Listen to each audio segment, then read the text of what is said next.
सुप्रभात बच्चों। हम लोगों ने प्रयोजन मूलक जो हिंदी है इसके पहले हम लोगों ने आकाशवाणी का किया था और आज हम पढ़ेंगे बच्चों प्रयोजन मूलक हिंदी दूरदर्शन, यानी यहाँ पर दिया हुआ है टीवी। बराबर। तो बच्चों दूरदर्शन यानी टेलीविज़न। तो बच्चों जो टेलीविज़न है दो शब्दों से बना है।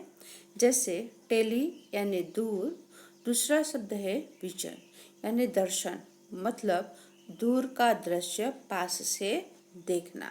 तो बच्चों टेलीविज़न क्या है? टेलीविज़न या दूरदर्शन जैसे कई अलग अलग नामों से बुलाए जाने वाले इस मनोरंजन यंत्र में एक जैसे दूरसंचार प्रणाली का प्रयोग किया जाता है, जिसके द्वारा चलचित्र अन्य जो चित्र जो होते हैं वो चित्र क्या होते हैं, वो चित्र चलते रहते हैं।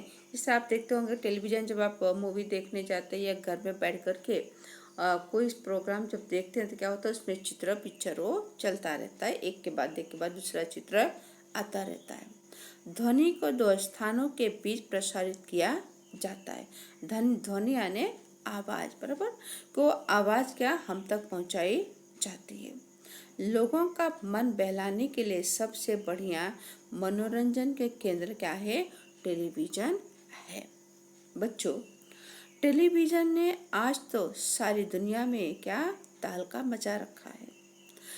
टेलीविज़न उसमें श्याम और श्वेत, जिसे कहा जाता था ब्लैक और वाइट, और आज रंगीन टीवी की आज तो क्या बाढ़ सी आ गई है।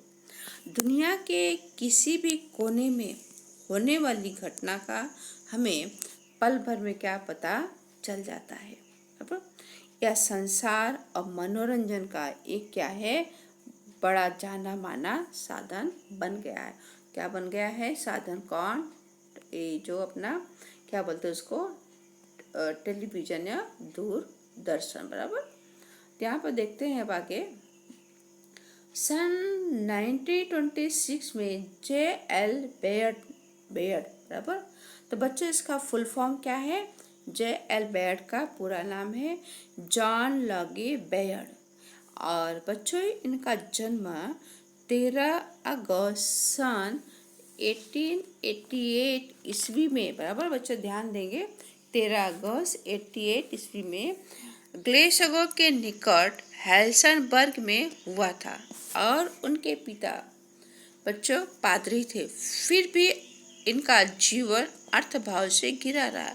अन्य घर में क्या पैसों की कमी रही, और ये 4 भाई बहनों में से थे, और इनके जो दोस्त थे वह दोस्त इनके मालिक के लड़के के साथ इनकी बहुत अच्छी दोस्ती हो गई थी। इन्हें पढ़ने की बहुत रुचि थी। उनके विद्यालय में उस समय फोटोग्राफी पर विशेष बल दिया जाता था, और ये 12 वर्ष की उम्र में ही उन्होंने दूरदर्शन लाइन का निर्माण किया, बराबर। इस साइंटिस्ट ने, कौन से साइंटिस्ट ने? J.L. बेयर्ड ने, बराबर।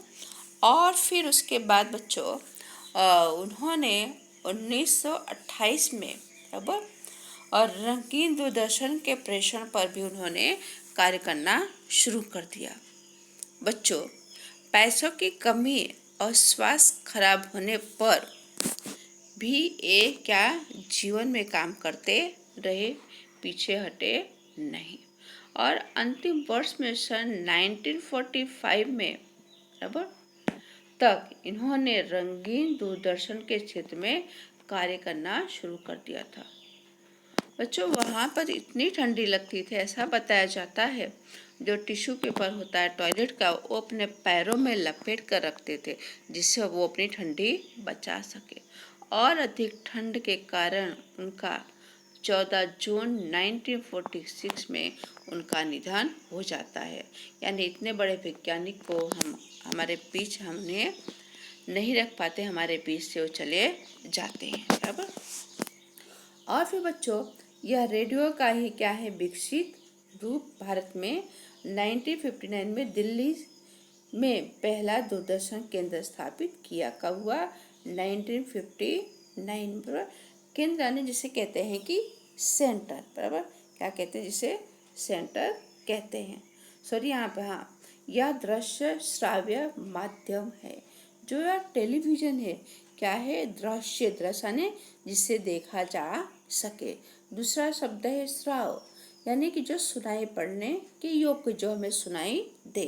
यानी टेलीविजन क्या था कि हम उसे देख भी सकते थे, उसे हम सुन भी सकते, इसीलिए शब्द है दृश्य और श्राव्य, बराबर।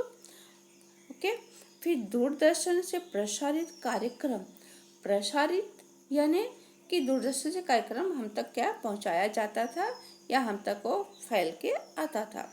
अब कार्यक्रम सैटेलाइट के सहायता से टीवी सेट के माध्यम से हम घर में बैठे छोटे पर्दे पर देख सकते थे। किसके पर्दे पर, छोटे पर्दे पर।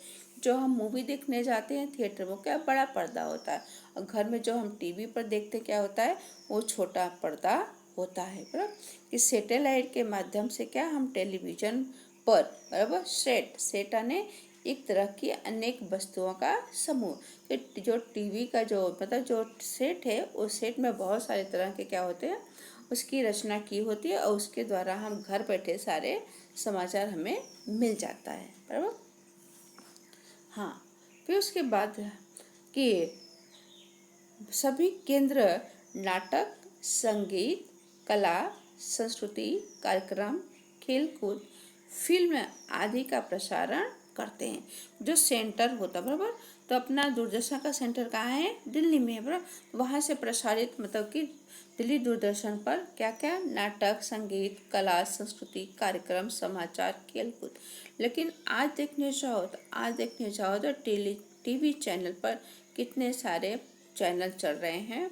मेरे ख्याल से कि 500 से ऊपर चैनल चलाए जा रहे हैं, तरह तरह के चैनल चल रहे हैं, और अनेक भाषाओं में भी वह चल रहा है, बराबर। जिसको जो जिस भाषा में देखना है उस भाषा में उसे बड़े आराम से वह देख सकता, उसे समझ सकता है, बराबर।